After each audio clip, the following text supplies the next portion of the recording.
Hello दोस्तों, मैं आज आपको दिल्ली के सभी राजवंश और उनके राजाओं के बारे में बताने वाला हूँ जिन्होंने दिल्ली सल्तनत पर अपनी हुकूमत चलाई थी। तो चलिए इस वीडियो में जानने के लिए वीडियो को अंत तक पूरा देखिए। इसमें मैं सन भी बताऊंगा कि कौन सा राजा कब से लेकर कब तक आया। तो चलिए वीडियो स्टार्ट करते हैं। तो दोस्तों सबसे पहले नंबर पे आता है मामलुक राजवंश, जिसने 1200 ईस्वी से लेकर 1290 ईस्वी तक राज किया था। फिर आता है खिलजी राजवंश, जिन्होंने 1290 से लेकर 1320 तक राज किया था। और तीसरे नंबर पे आता है तुगलक राजवंश, जो 1320 से लेकर 1414 तक था। फिर चौथे नंबर पे आता है सैयद राजवंश, जिसने 1414 से 1451 तक राज किया था। और पाँचवें नंबर पे आता है अफगान लोधी राजवंश, जिन्होंने 1451 से लेकर 1526 तक राज किया था। फिर दोस्तों छठे नंबर पे आता है मुगल राजवंश, जिन्होंने 1526 से लेकर 1713 ईस्वी तक राज किया था, जब अंग्रेज भी भारत आ चुके थे दोस्तों और क्रांति चल रही थी।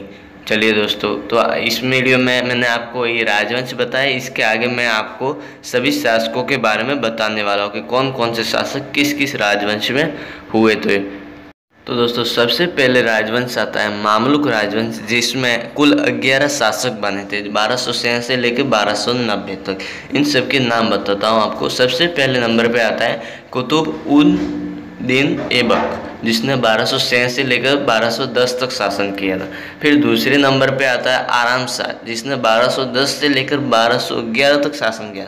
वो तो एक वर्षीय शासन किया था। तीसरे नंबर पे आता है शम्स उद दीन इल्तुतमिश, 1211 से लेकर 1236 तक शासन काल था इसका। और चौथे नंबर पे आता है रुकन उद दीन फिरोज, जिसने 1236 में शासन किया था। फिर आता है रजियाद उद दीन सुल्तान, जिन्होंने 1236 से लेकर 1240 तक शासन काल किया था, अपने शासन काल में राज किया था। फिर आता है मुइज उद दीन बहराम, जिन्होंने 1240 से लेकर 1242 तक 2 वर्ष राज किया था। फिर आता है अलाउद्दीन मसूद, जिसने 1242 से लेकर 1244 तक राज किया था। फिर आता है नासिर उद दीन महमूद, जिन्होंने 1246 से लेकर 1266 तक राज किया था। फिर आता है गियास उद दीन बलबन, जिन्होंने 1266 से लेकर 1286 तक राज किया था। फिर आता है मुइज उद दीन केकाबाद, जिन्होंने 1286 से लेकर 1290 तक राज किया था। और लास्ट में अंतिम में 1290 में एक और शासक था, जो 11वां शासक था, वो था शमसुद्दीन क्यूमर्स, जिन्हें 1290 में शासनकाल किया गया व्यक्ति माना जाता है। ये था दोस्तों सबसे मामलुक राजवंश का अंतिम शासक। फिर आता है दोस्तों खिलजी राजवंश, जिसमें 4 शासक हुए थे 1290 से लेकर 1320 ईस्वी तक। जिसमें पहले नंबर पे आते हैं जलालुद्दीन खिलजी, जिन्होंने 1290 से लेकर 1298 ईस्वी तक राज किया। फिर आते हैं दूसरे नंबर पे आते हैं अलाउद्दीन खिलजी, जिन्होंने 1296 से लेके 1316 तक राज किया था। फिर आते हैं कुतुबुद्दीन मुबारक शाह खिलजी, जिन्होंने 1316 से लेकर 1320 तक शासन किया था। फिर आता है चौथे नंबर पे आने वाले वो शासक है जो इस खिलजी वंश के अंतिम शासक थे, वो थे नासिरुद्दीन खुसरो शाह, जिनका शासनकाल 1320 ईस्वी था। अप्रैल से लेकर सितंबर तक था, केवल बोल तो 2-3 महीने का था शासनकाल।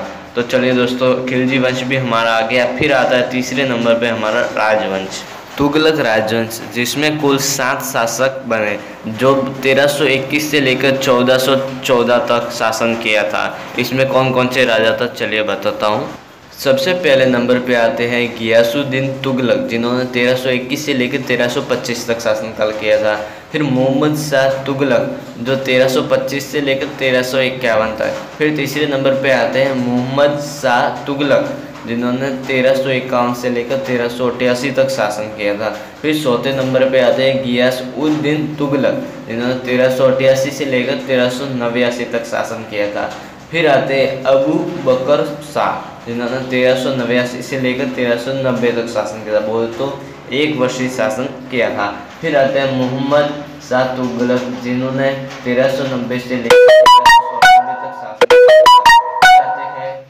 मोहम्मद शाह तुगलक के बाद में मोहम्मद शाह तुगलक चतुर्थ, जिन्होंने 1394 से लेके 1413 तक शासन किया था। जो मोहम्मद शाह तुगलक इस तुगलक वंश के सबसे अंतिम शासक थे, जिन्होंने 1413 तक शासन किया था। फिर इसके बाद में हमारा और दूसरा राजवंश आता है सैयद राजवंश, जिसने 1414 से लेकर 1451 तक राज किया था। तो इसमें कौन कौन से शासक थे, चलिए देखते हैं। तो सबसे पहले दोस्तों सैयद खिज्र खां, जिन्होंने 1414 से लेकर 1421 तक शासन किया था। फिर दूसरे नंबर पे आते हैं मुबारक शाह, 1421 से लेकर 1434 तक। और फिर तीसरे नंबर पे आते हैं मोहम्मद शाह, जिन्होंने 1434 से लेकर 1445 तक राज किया था। और फिर चौथे नंबर पे आते हैं आलम शाह, जिन्होंने 1445 से लेकर 1476 तक राज किया था। तो इस राजवंश में 4 शासक हुए थे। सैयद राजवंश के 4 शासक होते हैं। फिर आता है अपना अगला राजवंश। अगला राजवंश है अपना लोदी राजवंश, अफगान लोदी राजवंश, जिसमें 3 शासक हुए थे, जो 1451 से लेके 1526 तक किया था। सबसे पहले नंबर पे आते हैं बहलोद लोदी, जिन्होंने 1451 से लेकर 1489 तक राज किया था। फिर आते सिकंदर लोदी, जिन्होंने 1489 से लेकर 1517 तक राज किया था। फिर तीसरे नंबर पर आते हैं इब्राहिम लोदी, जिन्होंने 1517 से लेकर 1526 तक राज किया था, जो इस लोदी वंश के अंतिम शासक थे। और इसके बाद में बाबर भारत आ चुका था और मुगल साम्राज्य का स्थापना हो चुकी थी। फिर आता है मुगल राजवंश, इसमें भी बहुत सारे राजा हुए थे। चलिए बताता हूँ कौन कौन से थे। तो दोस्तों सबसे पहले नंबर पे आता है बाबर, जिसने 1526 से लेकर 1530 तक शासन किया था। फिर दूसरे नंबर पे आता है उसका बेटा हुमायूं, जिसने 1530 से लेकर 1556 तक राज किया था। फिर तीसरे नंबर पे आता है अकबर, जिसने 1556 से लेकर 1605 ईस्वी तक राज किया था। फिर चौथे नंबर पे आता है जहांगीर, जिसने 1605 ईस्वी से लेकर 1627 ईस्वी तक राज किया था। फिर छठे नंबर पे आता है शाहजहाँ, जिन्होंने 1627 से लेकर 1658 तक राज किया था।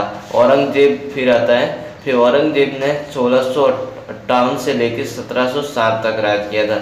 फिर आता है बहादुर शाह प्रथम, जो 1707 से लेकर 1712 तक राज किया था। फिर अंत में आता है अंतिम शासक जो है जहांगीर शाह, जिन्होंने 1712 से लेकर 1713 ईस्वी तक शासन किया था। तो दोस्तों सबसे अंतिम शासक था जहांगीर शाह, जो सलीम नहीं था, जो कुछ लोग कहते हैं सलीम था। तो ये था दोस्तों। तो फिर दोस्तों ये था हमारा दिल्ली का राजवंश और उसका शासनकाल। तो इसमें कौन कौन से राजा हुए, कब और कैसे, और किसके बाद में कौन सा राजा, ये सब मैंने इस वीडियो में बता दिया है। जानकारी अच्छी लगी हो तो वीडियो को लाइक करें। अगर आपके मन में कोई और भी कंफ्यूजन वगैरह है तो आप मेरे कमेंट बॉक्स में कमेंट करें कि ये कैसे हुआ, क्या है। इस कारण से मैं आपको दूसरा वीडियो अपलोड करके बता दूंगा। तो चलिए दोस्तों आज के लिए इतना ही, फिर मिलते हैं अगले वीडियो के साथ में। तब तक के लिए अगर आपने हमारे चैनल को सब्सक्राइब नहीं किया है तो कृपया सब्सक्राइब कर दें और साथ ही साथ बेल आइकन प्रेस करना ना भूलें, क्योंकि आपको